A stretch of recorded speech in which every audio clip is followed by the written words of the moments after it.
খেলা যে দর্শক কোন লেভেলে চলতেছে তা আজকে আমি এই ভিডিওর মাধ্যমে আপনাদের ক্লিয়ার করব। অনেক গুরুত্বপূর্ণ ইনফরমেশন দেব। ভিডিওটা একটু বড় হলেও প্লিজ একটু মনোযোগ দিয়ে দেখবেন। আমি সাধারণত কাউকে রিকোয়েস্ট করি না, বাট আজকে রিকোয়েস্ট করলাম একটু মনোযোগ দিয়ে দেখবেন। দেখুন, হাদি হত্যা শিকার হয়েছে 12ই ডিসেম্বর এবং ফয়সাল করিম ও আলমগীর শেখ নামে দুইজনকে অভিযুক্ত করা হয়েছে, যেই দুইজন হত্যাকাণ্ডের পরপরই ভারতে পালিয়ে গিয়েছে। পুলিশের তদন্তে আমরা জানতে পারলাম যে ভারতে অবস্থানরত আওয়ামী লীগের পলাতক কিছু নেতা এর সঙ্গে জড়িত।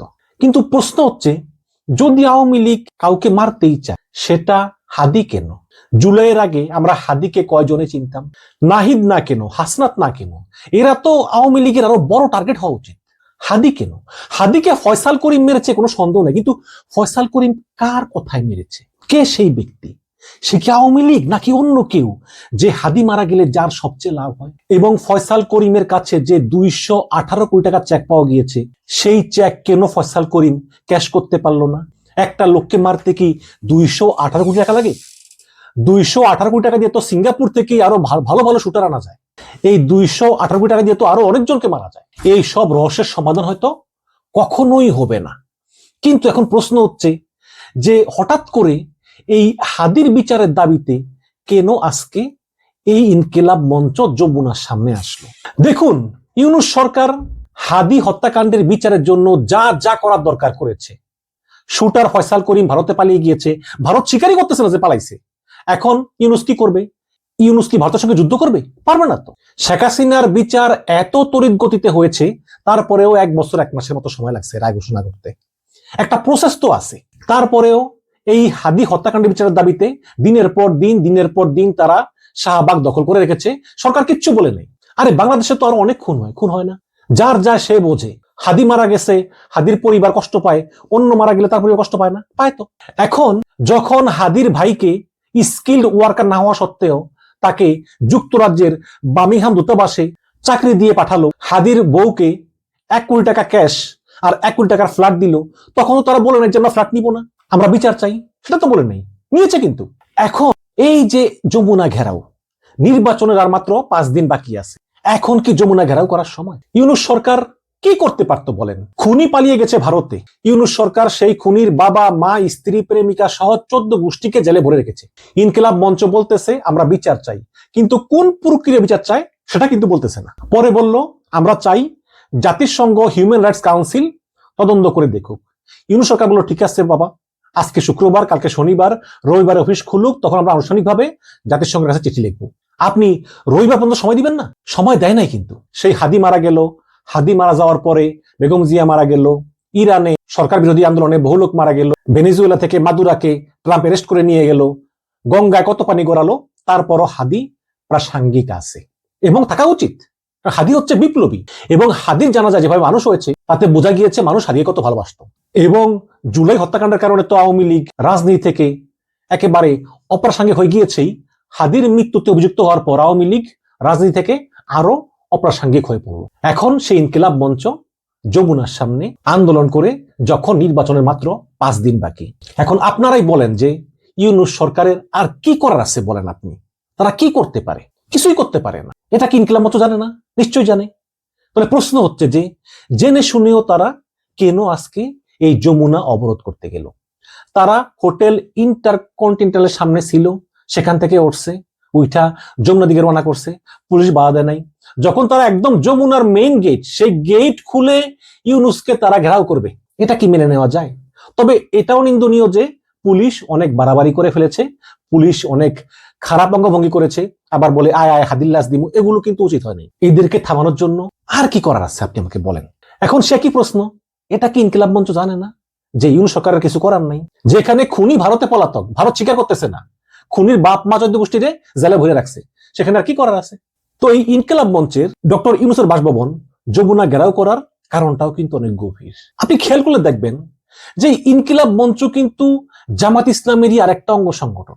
আমরা দেখেছি অতীতে যে জামাত ইসলাম বা ছাত্র শিবির যখন কোনো কথা বলতে পারতো না, তখন তারা এটা ইনকিলাব মঞ্চ দিয়ে বলাতো, এবং ইনকিলাব মঞ্চের বিভিন্ন প্রোগ্রামে কিন্তু টাকা পয়সা দিত কারা? গণজাগরণ মঞ্চ চালাতে পয়সা লাগতো, ইনকিলাব মঞ্চে কি পয়সা লাগতো না? গণজাগরণ মঞ্চ তো অনেক লাগতো, ইনকিলাব মঞ্চ অল্প লাগতো, বাট লাগতো তো। সেই টাকাগুলো জামাত শিবিরের ফান্ড থেকে দেওয়া হতো। তো এই ইনকিলাব মঞ্চ ছিল শিবিরেরই একটি অঙ্গ সংগঠন। এবং আজকেই দেখেন, আজকে এই যে যমুনা ঘেরাও করা হলো ইনকিলাব মঞ্চের নামে, সেখানে ইনকিলাব মঞ্চের অল্প কয়েকজন ছাড়া কিন্তু বাকি সব হচ্ছে জামাত শিবিরের। এবং সেখানে জামাত শিবিরের কিন্তু নেতাও ছিল, যেমন রাজশাহী বিশ্ববিদ্যালয়ের জিএস সালাউদ্দিন আম্মার, তিনি কিন্তু সশরীরে উপস্থিত ছিলেন এবং শিবিরের প্রচুর পোলাপাইন সেখানে ছিল। তাহলে অনেকের মনে একটা ধারণা যে ইনকিলাব মঞ্চ এটা করতেছে নির্বাচনটাকে পিছিয়ে দেওয়ার জন্য, নির্বাচনটাকে বানচাল করে দেওয়ার জন্য, কিন্তু বিষয়টা কিন্তু তার না। ইনকিলাব মঞ্চ একটু আগে ফেসবুক পোস্টে বলেছে যে 12ই ফেব্রুয়ারি নির্বাচন হতেই হবে। তাহলে এখন প্রশ্ন করতে পারেন যে ভাই, ইনকিলাব মঞ্চ যেখানে জানে যে ইউনূস সরকারের হাদির হত্যাকাণ্ডের বিচারের ব্যাপারে এর বেশি কিছু করার নাই, তাহলে ইনকিলাব মঞ্চ যদি নির্বাচন ভণ্ডুল হোক তা নাই চায়, তাহলে ইনকিলাব মঞ্চ কেন তারা ইউনূসের বাসভবন ঘেরাও করতে গেল? কোনো কারণ দেখি না। এই যে ইনকিলাব মঞ্চ ডক্টর ইউনূসের বাসভবন যমুনা ঘেরাও করতে গেল এবং গিয়ে পুলিশের হাতে মার খেলো, এর পেছনেও কিন্তু রয়েছে জামাত ইসলামের পরামর্শ। জামাত ইসলাম পরামর্শ দিয়েছে যে তোমরা গিয়ে যমুনা ঘেরাও করো। এখন প্রশ্ন করতে পারেন যে তাহলে জামাত কি চায় নির্বাচন না হোক? জামাতের আমির তো আজকেও বিভিন্ন জায়গায় অনেক ভাষণ দিয়ে বেড়ালেন, অনেক জনসভা করলেন, পথসভা করলেন। তাহলে কি জামাত চায় নির্বাচনটা পিছিয়ে যাক? না দর্শক, জামাতও চায় না নির্বাচনটা পিছিয়ে যাক। তাহলে সে একই প্রশ্ন যে তাহলে জামাত কেন ইনকিলাব মঞ্চকে পরামর্শ দিল যে হাদি হত্যার বিচারের দাবিতে যমুনা ঘেরাও করার জন্য? এর পেছনে কারণটা কিন্তু আরেকটু গভীর। এটা হচ্ছে বিএনপি। বিএনপি অলরেডি ইউনূস সরকারকে বলেছে আপনার কিছু উপদেষ্টা তারা নিরপেক্ষ নন, তারা সরাসরি জামাতের পক্ষে কাজ করতেছে, সুতরাং এদেরকে রেখে সুষ্ঠু নির্বাচন সম্ভব নয়, সুতরাং এদেরকে আপনার বাদ দিতে হবে। এদের মধ্যে আছে বাণিজ্য উপদেষ্টা বশির, তারপর জ্বালানি উপদেষ্টা ফয়জুল কবির, তারপরে পরিবেশ উপদেষ্টা রেজওয়ানা হাসান, গৃহায়ণ উপদেষ্টা আদিলুর রহমান, তার ভাই নিরাপত্তা উপদেষ্টা খলিলুর রহমানের পিএস মোস্তান বিল্লাহ জহির, নুর ইসলাম ভুইয়া ছোটন, তারপরে স্বরাষ্ট্র মন্ত্রণালয়ের উপদেষ্টা খোদাবক্স, যিনি এখন অবশ্য নাই, এখন চাকরি থেকে বাদ হয়ে গিয়েছে, বাট তারপর ওনার প্রভাব আছে। তো এদেরকে নির্বাচনের অন্তত 96 ঘন্টা আগে এই উপদেষ্টাদেরকে পদত্যাগ করতে বলা হবে, অথবা পদত্যাগ না করলেও এদেরকে এক প্রকার গৃহবন্দী করে রাখা হবে যাতে তারা নির্বাচনে প্রভাব বিস্তার করতে না পারে। কাজী আপনি ডক্টর ইউনূস, আসিফ নজরুল, স্বরাষ্ট্র উপদেষ্টা লেফটেন্যান্ট জেনারেল জাহাঙ্গীর, মোস্তফা সরোয়ার ফারুকী সহ এরা থাকতে পারবে, সমস্যা নেই, বা অর্থ উপদেষ্টা সালাউদ্দিন আহমেদ এরা থাকতে পারবে, কিন্তু এই কয়জন থাকতে পারবে না। এখন হয়তো আপনি ইউনূস বলতে পারেন যে আমি তাহলে এই অল্প কয়জন উপদেষ্টা নিয়ে চলবো কিভাবে? সেই সমাধানও কিন্তু বিএনপি দিয়ে দিয়েছে। বিএনপি বলেছে যে যদি আপনার এই অল্প কয়েকদিনের জন্য উপদেষ্টা দরকার হয়, তাহলে অধ্যাপক রহমান সোবানকে নিতে পারেন, সুলতানা কামালকে নিতে পারেন, অর্থনীতিবিদ সাবেক উপদেষ্টা হোসেন জিলুর রহমানকে নিতে পারেন, এইরকম আপনি নিতে পারেন। কিন্তু এই কয়জন উপদেষ্টাকে আপনার বাদ দিতেই হবে, কারণ এরা জামাতের পক্ষে কাজ করতেছে। তো এই কথা তো অবশ্যই জামাতের কানে গেছে, কিন্তু পক্ষান্তরে জামাত ইসলাম মনে করে যে এই কয়জন উপদেষ্টা আসলে নিরপেক্ষ এবং এদের কারণেই বিএনপি সরকারের উপর প্রভাব বিস্তার করে নির্বাচনে সুবিধা নিতে পারতেছে না। এই কারণে বিএনপি ইচ্ছাকৃতভাবেই এই উপদেষ্টাদের উপর জামাতের ট্যাগ লাগিয়ে দিয়েছে। তো এই যখন অবস্থা, তখন জামাত চিন্তা করলো যে বিএনপি যেই সকল উপদেষ্টাদের বিরুদ্ধে অভিযোগ এনেছে এবং ইউনূসকে চাপ দিচ্ছে তাদেরকে পদত্যাগ করিয়ে দেওয়ার জন্য, যাতে এটা ইউনূস করতে না পারে, এর জন্য ইউনূসকে অন্যভাবে চাপ দিতে হবে। তখনই এই ইনকিলাব মঞ্চকে পাঠানো হলো যমুনার সামনে হাদি হত্যার বিচারের দাবিতে, এবং সেখান থেকে তারা চলে গেল শাহবাগেও কিন্তু তারা করলো। এবং একটা জিনিস বলে রাখি, সেটা হচ্ছে যে বর্তমান সরকারের উপদেষ্টারা কিন্তু তীব্রভাবে দ্বিধাবিভক্ত। এক গ্রুপে আছে ফয়জুল কবির, রেজওয়ানা হাসান, আদিলুর রহমান, খলিলুর রহমান ইত্যাদি।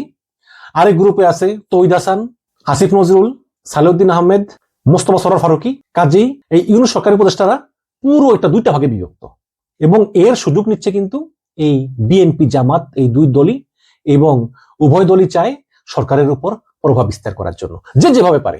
তো সেই প্রভাব বিস্তারের উদাহরণই হচ্ছে যে বিএনপি চায় এই সকল উপদেষ্টাদেরকে পদত্যাগ করতে বাধ্য করা, ভোটের আগেই এইসব উপদেষ্টাদের ভোটের অন্তত 96 ঘন্টা আগেই পদত্যাগে বাধ্য করা, এবং বাধ্য করে নতুন কজন উপদেষ্টা নিয়োগ দেওয়া, এবং সুপারিশও করেছেন যে অধ্যাপক রেহমান সোবাহান, সুলতানা কামাল, হোসেন জিল্লুর লাগলে নিতে পারে, এটা বিএনপির সুপারিশ। আর জামাতের কথা হচ্ছে যে না, সরকার যেভাবে আছে এভাবেই থাকবে এবং এই সরকারই একটি সুষ্ঠু নির্বাচন করবে। কাজেই ডক্টর ইউনূস যাতে বিএনপির কথা মেনে এই অভিযুক্ত উপদেষ্টাদেরকে বাদ দিতে না পারে, এর জন্যই জামাত ইসলাম ইনকিলাব মঞ্চকে দিয়ে এই যমুনা ঘেরাও করে দিনভর একদম পুরো একটা পরিস্থিতিকে গরম করে, যেখানে নির্বাচনের 5 দিন বাকি, যেখানে আলাপ আলোচনা সংবাদ সব হওয়া উচিত নির্বাচন কেন্দ্রিক, সেখানে সেটা না করে পুরো সারাটা দিন ধরে এই খবরই চললো যে ইনকিলাব মঞ্চের উপর পুলিশ মারধর করেছে। জামাত মনে করতেছে যে পুলিশ যতই মারধর করবে ইনকিলাব মঞ্চের উপর, ততই জনগণের সিম্পিতিটা বাড়বে ইনকিলাব মঞ্চের উপর। এবং এই ইনকিলাব মঞ্চ এবং জামাত ইসলাম তারা কিন্তু একে অন্যের সমর্থক এবং একে অন্যের সহযোগী। তো এই কারণেই এই পরিস্থিতি। তবে দর্শক, আমি এখনো জানি না ডক্টর ইউনূস আসলে এই ফয়জুল কবির, রেজওয়ানা হাসান, আদিলুর রহমান, মোস্তাইন জহির বিল্লাহ এদেরকে আসলেই বাদ দিবেন কিনা আমি এখনো জানি না। নির্বাচনের 96 ঘন্টা আগে একটি নতুন তত্ত্বাবধায়ক সরকার গঠন করেন কিনা সেটা দেখার জন্য আমাদেরকে আরো অপেক্ষা করতে হবে। তবে একটা কথা বলে রাখি, সামনের 5টা দিন কিন্তু সবচেয়ে গুরুত্বপূর্ণ।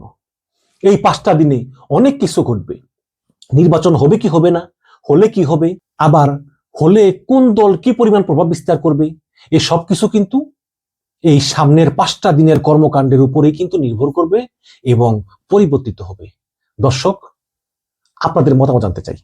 আজ এ পর্যন্তই। ভালো থাকবেন। আল্লাহ হাফেজ।